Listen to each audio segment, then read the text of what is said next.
जय माता दी दोस्तों, आप सभी को शारदीय नवरात्र पर्व की बहुत बहुत शुभकामनाएं। माता रानी का आशीर्वाद आप सबके ऊपर हमेशा बना रहे। दोस्तों, नवरात्र के दूसरे दिन देवी ब्रह्मचारिणी की पूजा का विधान है। माँ दुर्गा की नव शक्ति का दूसरा स्वरूप माता ब्रह्मचारिणी का है। इस वीडियो में आज आप माँ ब्रह्मचारिणी की कथा, ब्रह्मचारिणी माँ की आरती और क्षमा प्रार्थना इसका श्रवण करने जा रहे हैं। दोस्तों, ब्रह्म का अर्थ तपस्या से है। माँ दुर्गा का यह स्वरूप भक्तों और सिद्धों को अनंत फल देने वाला है। इनकी उपासना से तप, त्याग, वैराग्य, सदाचार और संयम की वृद्धि होती है। ब्रह्मचारिणी का अर्थ तप की चारिणी यानी तप का आचरण करने वाली। देवी का यह रूप पूर्ण ज्योतिर्मय और अत्यंत भव्य है। देवी के दाएं हाथ में जप की माला और बाएं हाथ में कमंडल शोभायमान है। आइए प्रारंभ करते हैं माँ ब्रह्मचारिणी की कथा। प्रेम से बोलिए गौरी पुत्र गणेश की जय। जय माँ ब्रह्मचारिणी। भगवान शिव को पति रूप में प्राप्त करने के लिए माँ ब्रह्मचारिणी ने अत्यंत कठिन तप किया था।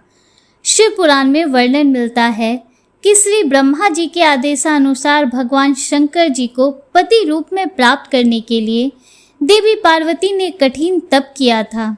ब्रह्मा जी के आदेश के बाद महर्षि नारद जी ने देवी पार्वती को पंचाक्षर मंत्र यानी शिवाय नमः की दीक्षा दी। दीक्षा लेकर देवी पार्वती अपनी सखियों के साथ तपोवन में जाकर कठिन तपस्या में लीन रहने लगी। उनकी कठिन तपस्या का वर्णन हमें शिव पुराण में मिलता है। माता पिता की आज्ञा लेकर देवी पार्वती ने सबसे पहले राशि वस्त्रों का, अलंकारों का त्याग किया।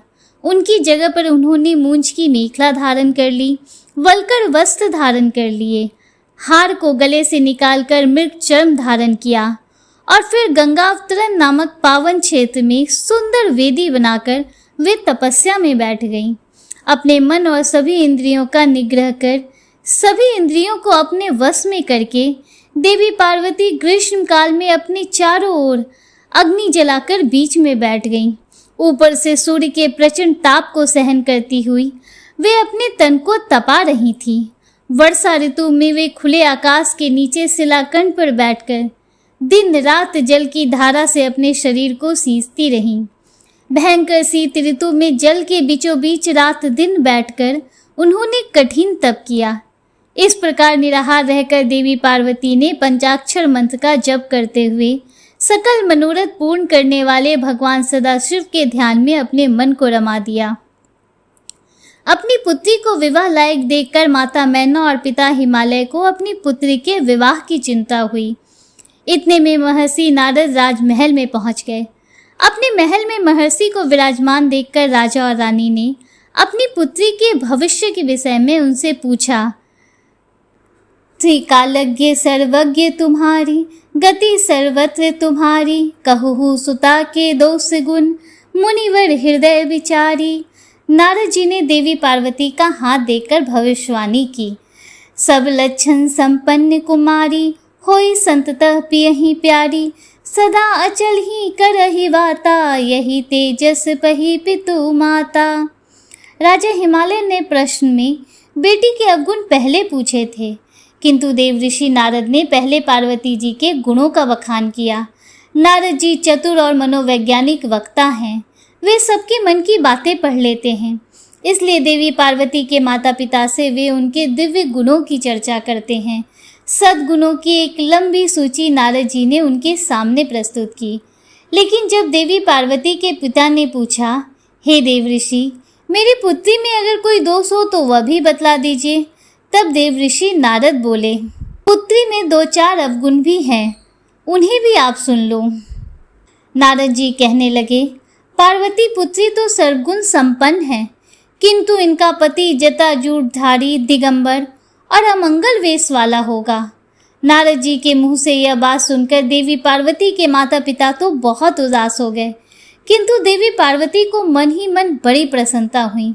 जो विवाह की शंकर सन होई, 2 सुगुण सम कहे सब कोई। नारद जी ने पार्वती जी के माता पिता को बहुत समझाया कि जिन दोषों का वर्णन मैंने किया है वे सभी शंकर जी में हैं, और अगर पार्वती जी का विवाह भगवान शंकर से कर दिया गया तो यह दोष भी गुण में बदल जाएंगे। समरथ कह नहीं दोष गोसाई, रवि पावक सुर सरी की नाई। अंत में नारद जी ने माता पिता से यह तक कह दिया कि शिव जी को छोड़कर संसार में आपकी पुत्री के लिए कोई दूसरा वर है ही नहीं। किंतु आशुतोष होने पर भी शंकर जी दुरारा हैं, यानी कि शिव जी कठोर उपासना से प्रसन्न होते हैं। उनको प्राप्त करने का एक ही उपाय है, पार्वती जी वन में जाकर कठिन तपस्या में लीन हो जाएं। तब देव ऋषि नारद की प्रेरणा से अपने माता पिता की आज्ञा लेकर देवी पार्वती हिमालय के गहन वन में तपस्या करने के लिए चली गईं। पार्वती जी के तप में हट से अधिक भगवान शिव को प्राप्त करने का अनुराग है, इसलिए शिव जी के चरणों का ध्यान करते हुए उन्होंने सभी प्रकार के सुखों का त्याग कर दिया। भगवान शंकर के चरण कमलों में नित्य नूतन अनुराग होने के कारण अब तो उन्हें अपने शरीर की भी शुद्धि नहीं रही। उन्होंने तन और मन से पूरी तरह अपने आप को तपस्या में लीन कर लिया। 1000 वर्ष तक कंद मूल और फल और 100 वर्ष तक उन्होंने केवल शाक का आहार किया। कुछ दिन तक उन्होंने केवल पानी और हवा का सेवन किया और कुछ दिन के बाद इन्हें भी त्याग कर कठिन उपवास किया। फिर उन्होंने वृक्ष से गिरी हुई बेल की सूखी पत्तियां खाकर 3000 वर्ष बिताए। जब देवी पार्वती ने सूखी पत्तियां भी खाना बंद कर दिया तब उनका नाम पड़ गया अपर्णा। तब देवी पार्वती की इस कठिन तपस्या को देखकर आकाशवाणी हुई, हे देवी, तुम्हारे मनोरथ पूर्ण हो गए, अब तुम हठ और तप छोड़कर अपने घर चली जाओ। भगवान शंकर तुमसे मिलने जल्दी आएंगे। इसके बाद एक दिन भगवान शंकर देवी की तपस्या से प्रसन्न होकर उन्हें दर्शन देने गए और उन्हें अपनी पत्नी के रूप में स्वीकार करने का वचन भी दिया। कठिन तपस्या में लीन होने के कारण, सभी प्रकार के सांसारिक सुखों का त्याग करने के कारण ही माता के इस रूप की पूजा की जाती है। माँ ब्रह्मचारिणी की पूजा करने से सभी प्रकार के सुख समृद्धि की प्राप्ति होने के साथ साथ सारे मनोरथ भी पूर्ण हो जाते हैं। प्रेम से बोलिए ब्रह्मचारिणी माता की जय। आइए माता ब्रह्मचारिणी की आरती प्रारंभ करते हैं। प्रेम से बोलिए गौरी पुत्र गणेश की जय। जय माँ ब्रह्मचारिणी। ओम जय ब्रह्मचारिणी माँ, मैया जय ब्रह्मचारिणी माँ, अपने भक्त जनों पर करती सदा दया।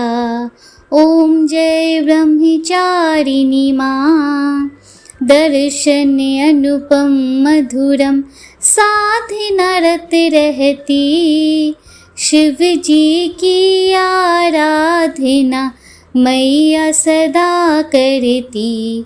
ओम जय ब्रह्मचारिणी माँ, बाएं हाथ में कमंडल दाहिने में माला, रूप ज्योतिर्मय अद्भुत सुख देने वाला। ओम जय ब्रह्मचारिणी माँ, देव ऋषि मुनि साधु गुण माँ के गाते, शक्ति स्वरूपा मैया सब तुझको ध्याते। ओम जय ब्रह्मचारिणी माँ, संयम तप वैराग्य प्राणी वो पाता, ब्रह्मचारिणी माँ को जो निस दिन ध्याता। ओम जय ब्रह्मचारिणी माँ, नव दुर्गा में मैया दूजा तुम्हारा स्वरूप, श्वेत वस्त्र धारिणी माँ ज्योतिर्मय तेरा रूप।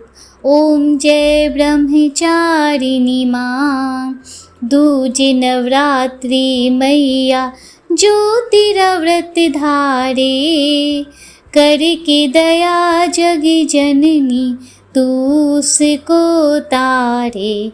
ओम जय ब्रह्मचारिणी माँ, शिव प्रिया शिवा ब्रह्मानी मैया दया कीजिए। बालक हैं हम तेरे, चरण शरण लीजिए।